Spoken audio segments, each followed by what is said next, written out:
आज की कहानी सुनने से पहले एक सवाल। अगर कोई तुम्हारी मेहनत छीन ले, तुम्हारी कमाई दबा दे और तुम्हें इतना मजबूर कर दे कि तुम अपने ही सपनों से हार मान लो, तो तुम क्या करोगे? लड़ोगे या चुपचाप सब सह लोगे? लेकिन अगर मैं कहूं, एक मछली बेचने वाला लड़का जिसके पास न पैसा था, न ताकत, न पहचान, उसने सिर्फ अपने दिमाग से पूरे बाजार का खेल बदल दिया, और वो भी बिना एक भी लड़ाई किए। ये कहानी सिर्फ एक लड़के की नहीं है, ये कहानी है उस बुद्धि की जो सही समय पर इस्तेमाल हो जाए तो किस्मत भी बदल देती है। नमस्ते, फिर से स्वागत है आपका हमारे लाइफ लेसन स्टोरी चैनल में। नदी के किनारे बसा एक छोटा सा गांव था। नाम था रामपुर घाट। सुबह की पहली किरण जैसे ही पानी पर गिरती, पूरा गांव जाग उठता। नावों की हल्की हल्की आवाज, जाल फेंकने की खटखट और ठंडी हवा में ताजी मछलियों की गंध, यही इस गांव की पहचान थी। इसी गांव में रहता था अंशु। उम्र कोई 19 से 20 साल, दुबला पतला शरीर, आंखों में सपने, लेकिन हालात से टूटा हुआ दिल। अंशु के पिता भी मछुआरे थे, लेकिन एक तूफान में उनकी नाव पलट गई और वो कभी वापस नहीं आए। उस दिन के बाद अंशु ही अपने घर का सहारा बन गया। अंशु की जिंदगी बहुत आसान नहीं थी। हर दिन सुबह 4 बजे उठना, ठंडी नदी में उतरना, घंटों तक जाल फेंकना और फिर जो भी मछलियां मिले उन्हें लेकर शहर जाना। लेकिन असली मुश्किल वहां शुरू होती थी, बाजार में। शहर का मछली बाजार, जहां हर मछुआरा अपनी मेहनत बेचने आता था। लेकिन उस बाजार पर राज करता था महेश सेठ। महेश सेठ कोई साधारण व्यापारी नहीं था। उसके पास पैसा था, पहुंच थी और सबसे बड़ी चीज, कंट्रोल। उसने पूरे बाजार के नियम बना रखे थे। कोई भी मछुआरा अपनी मछली सीधे ग्राहक को नहीं बेच सकता। हर किसी को अपनी मछली पहले महेश को देनी होगी और कीमत वही तय करेगा। मतलब साफ था, मछुआरे मेहनत करें और मुनाफा खाए महेश। अंशु रोज 6 से 7 किलो मछली पकड़ता, लेकिन जब बेचने जाता, महेश सेठ कहता, आज मछली ज्यादा है, कीमत कम मिलेगी। कभी 50 रुपए किलो, कभी 40, कभी तो 30 रुपए में ही। अंशु जानता था यह गलत है, लेकिन वो कुछ कर भी नहीं सकता था, क्योंकि अगर उसने मना किया तो उसकी मछली कोई और नहीं खरीदेगा। एक दिन अंशु घर लौटा तो देखा उसकी मां बिस्तर पर पड़ी थी, चेहरा पीला, सांस तेज।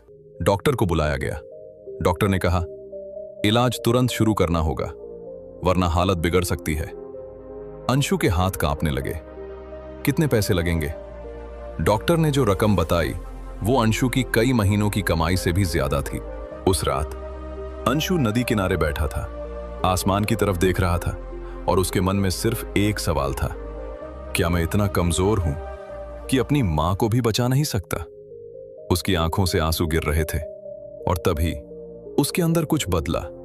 उसने अपने आंसू पोंछे और खुद से कहा, अगर मैं ताकत से नहीं जीत सकता तो मैं बुद्धि से जीतूंगा। यही वो पल था जहां एक आम मछुआरा एक सोचने वाला खिलाड़ी बन गया। अगले दिन अंशु ने वही काम किया, लेकिन नजरिया बदल दिया। उसने बाजार को ध्यान से देखना शुरू किया। कौन ग्राहक क्या खरीदता है, किसे कैसी मछली चाहिए, किस बात पर लोग ज्यादा पैसे देते हैं। और तभी उसे एक बहुत बड़ा सच समझ आया। लोग मछली खरीदते हैं, लेकिन उन्हें फर्क नहीं पता कौन सी मछली ताजी है, कौन सी पुरानी। और यही उसका सबसे बड़ा हथियार बन सकता था। अगले दिन अंशु ने अपनी मछलियों को साफ किया, अच्छे से सजाया और बाजार के एक कोने में खड़ा हो गया। उसने एक छोटा सा बोर्ड लगाया, आज की सबसे ताजी मछली। लोग हंसने लगे, अरे ये नया लड़का क्या ड्रामा कर रहा है। लेकिन अंशु रुका नहीं। वो हर ग्राहक को खुद समझाता, भैया ये मछली आज सुबह पकड़ी है, आप खुद देख लो इसकी चमक और गंध। कुछ लोगों ने ट्राई किया और उन्हें सच में फर्क लगा। अब अंशु ने अगला कदम उठाया। उसने कहा, अगर मछली ताजी ना लगे, पैसे वापस। अब खेल बदल गया। लोगों को लगा यह लड़का सच में भरोसेमंद है। धीरे धीरे उसके पास भीड़ बढ़ने लगी। अंशु सिर्फ मछली नहीं बेच रहा था, वो कहानी बेच रहा था। वो हर ग्राहक को बताता, ये मछली मैंने खुद पकड़ी है, ठंडी नदी में, सुबह 4 बजे। लोग कनेक्ट करने लगे। अब वो सिर्फ मछली नहीं खरीद रहे थे, वो अंशु की मेहनत खरीद रहे थे। जब महेश सेठ ने यह देखा तो उसका गुस्सा 7वें आसमान पर पहुंच गया। वो अंशु के पास आया और जोर से बोला, यह सब बंद कर, यहां नियम मेरे चलते हैं। बाजार में सन्नाटा छा गया। सबको लगा अब अंशु खत्म, लेकिन इस बार अंशु डरा नहीं। उसने शांत आवाज में कहा, सेठ जी, मैं बस वही कर रहा हूं जो ग्राहक चाहता है। महेश चिल्लाया, या तो मेरे नियम मान या बाजार छोड़ दे। अंशु कुछ सेकंड चुप रहा, फिर मुस्कुराया और बोला, ठीक है, अब खेल थोड़ा बड़ा होगा।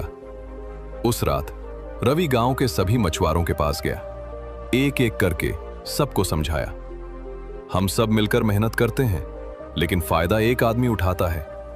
अगर हम सब मिल जाएं तो हम खुद अपना बाजार बना सकते हैं। पहले सब डर गए, अगर महेश सेठ नाराज हो गया तो? अंशु बोला, डर हमेशा वहीं होता है जहां समझ कम होती है। धीरे धीरे एक एक करके मछुआरे जुड़ने लगे और कुछ ही दिनों में पूरा गांव एक हो गया। सभी मछुआरे सीधे ग्राहकों को बेचने लगे। उन्होंने अपने अपने स्टॉल लगाए, हर कोई अपनी मछली की खासियत बताने लगा। ग्राहकों को फायदा मिला, ताजी मछली, सही कीमत और भरोसा। महेश सेठ ने बहुत कोशिश की, डराने की, धमकाने की, लेकिन इस बार कोई नहीं डरा, क्योंकि अब सब अकेले नहीं थे। कुछ ही हफ्तों में उसका पूरा कारोबार गिर गया। कुछ महीनों बाद अंशु सिर्फ एक मछुआरा नहीं रहा, वो एक लीडर बन गया। उसने गांव में एक छोटा सा बाजार बनवाया, जहां हर मछुआरा अपनी मेहनत का सही दाम पा सके। उसकी मां का इलाज हुआ और वो धीरे धीरे ठीक हो गई। अंशु के पास क्या था? न पैसा, न ताकत, न कोई सपोर्ट, लेकिन उसके पास था हालात को समझने की समझ और सही समय पर सही कदम उठाने की हिम्मत। आपके लिए सवाल, जब जिंदगी आपको दबाए, जब लोग आपको कमजोर समझे, तो आप क्या करेंगे? रोएंगे? चलो भी, दिमाग लगाकर खेल पलट देंगे। याद रखना, ताकत से जीते हुए लोग इतिहास बनाते हैं, लेकिन बुद्धि से जीते हुए लोग इतिहास बदल देते हैं।